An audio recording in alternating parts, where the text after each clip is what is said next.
नमस्कार दोस्तों हमारे YouTube चैनल में आप सबका एक बार फिर से स्वागत है। दोस्तों पिछला वीडियो में मैंने समास के 3 जो है टॉपिक को खत्म किया। पहला जो था हमारा वो था अव्ययी भाव समास, दूसरा जो था वो था हमारा बहुव्रीहि और तीसरा द्वंद्व समास। आज जो है हमारा वो है तत्पुरुष समास।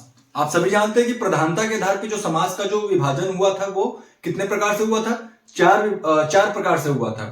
और तत्पुरुष समास के ही अंदर जो है कर्मधारय समास और द्विगु समास को रखा गया था। दोस्तों अब मैं देर न करते हुए वीडियो को प्रारंभ करता हूं। दोस्तों वीडियो प्रारंभ करने से पहले आपसे रिक्वेस्ट है कि अगर अभी तक आपने हमारे चैनल को सब्सक्राइब नहीं किया है तो प्लीज हमारे चैनल को सब्सक्राइब कर ले। दोस्तों यहां पे हमारे इस चैनल पे आपको उत्तर प्रदेश पुलिस भर्ती से संबंधित सभी जानकारियों के साथ साथ आपको उसके सिलेबस के अकॉर्डिंग सारे टॉपिक्स पर जो है आपको वीडियो मिलते रहेंगे, फिर चाहे वो हिंदी हो, चाहे वो जीएस के टॉपिक्स हो, चाहे वो मैथ या रीजनिंग हो। तो दोस्तों देर न करते हुए मैं अपने वीडियो को प्रारंभ करता हूं।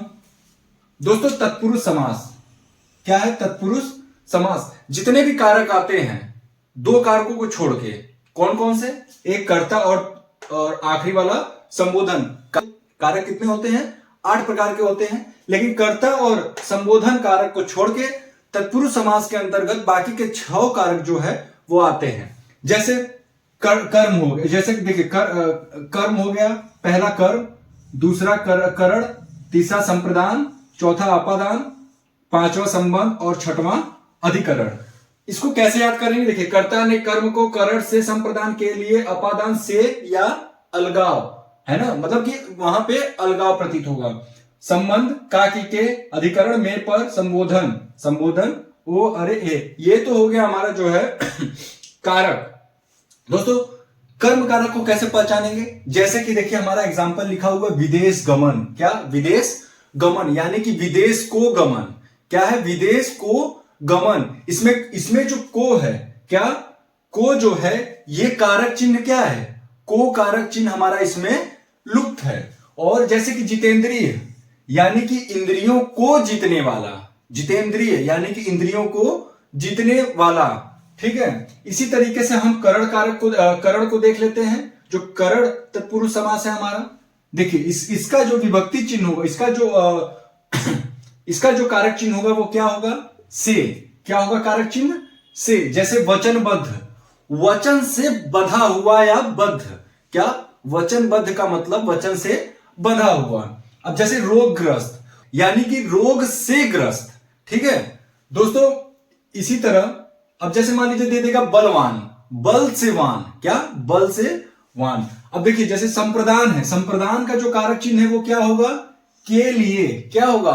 के लिए। जैसे बैलगाड़ी, क्या? बैल गाड़ी यानी कि बैल के लिए गाड़ी।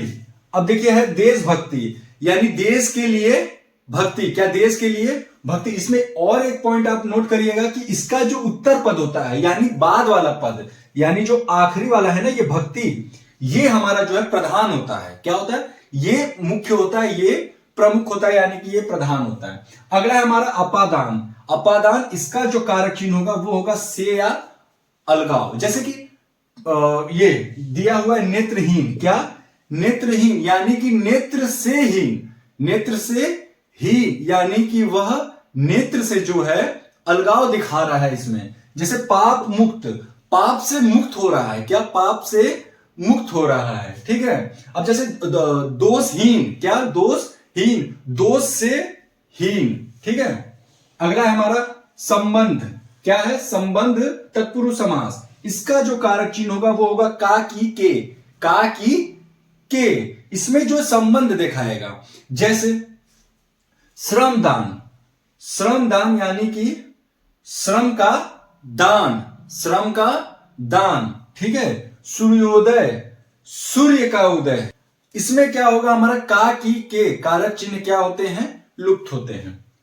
अगला और आखिरी हमारा है अधिकरण। अधिकरण यानी में पर। इसका जो कारक चिन्ह क्या होगा? में और पर। जैसे एग्जांपल देख लीजिए आप, सिर दर्द। क्या है?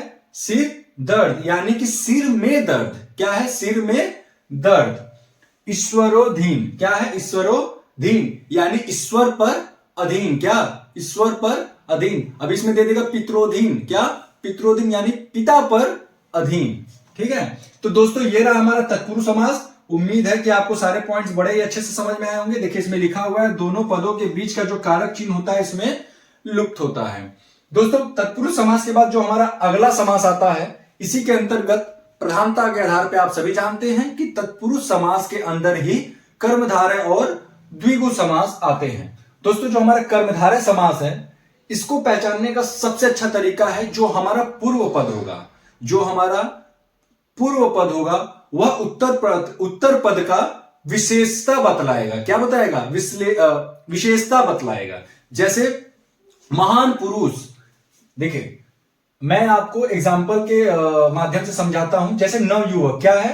नवयुवक, उत्तर पद युवक है और नव क्या है? पूर्व पद। ये जो नव है ये देखिए विशेषता बतला रहा है उत्तर पद का। जो हमारा पूर्व पद है उत्तर पद का क्या बतला रहा है? विशेषता बतला रहा है। कैसे? ये युवक क्या है? युवक क्या है? युवक नव है, यानी कि नया युवक। क्या है?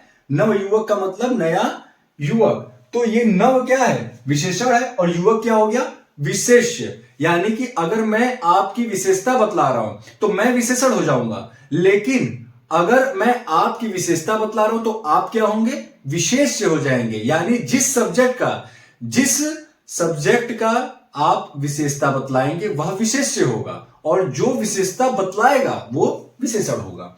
जैसे नील कमल, क्या है? नील कमल। कमल कैसा है? नील है, यानी नील है जो कमल। क्या? नील है जो कमल। महाकवि, महान है जो कवि। कौन महान है? महान, इसमें देखिए आप प्रश्न पूछ सकते हैं, कौन कौन करके अगर आप प्रश्न पूछेंगे तो आएगा महान है जो कवि। पीतांबर, पीत है जो अंबर। क्या? पीत है जो अंबर, यानी कि पीला। ठीक है। शीतोष्ण, यानी शीत है जो उष्ण है जो, शीत है जो उष्ण है जो। ग्रीष्म ऋतु,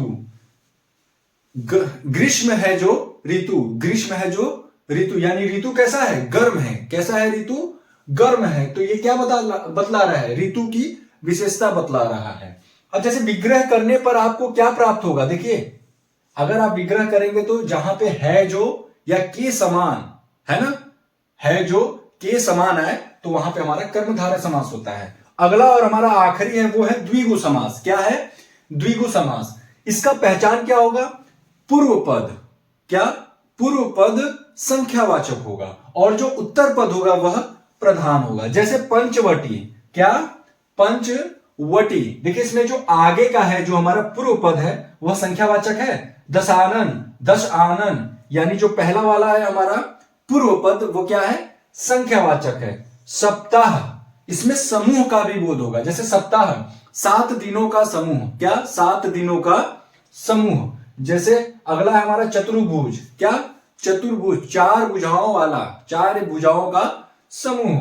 त्रिभुज, 3 भुजाओं का समूह। त्रिपाठी, 3 पाठों को जानने वाला। त्रिपाठी, 3 पाठों को जानने वाला। देखिए आगे में हमारा जो पूर्व पद है वो क्या है? संख्यावाचक है। सभी में आप नोट करेंगे तो देखेंगे कि सभी में संख्यावाचक है। दोस्तों ये रहा हमारा द्विगु समास। दोस्तों मैंने समास के सभी प्रकारों को, सभी भेदों को आपको जो है बारी बारी करके एक एक करके समझा दिया।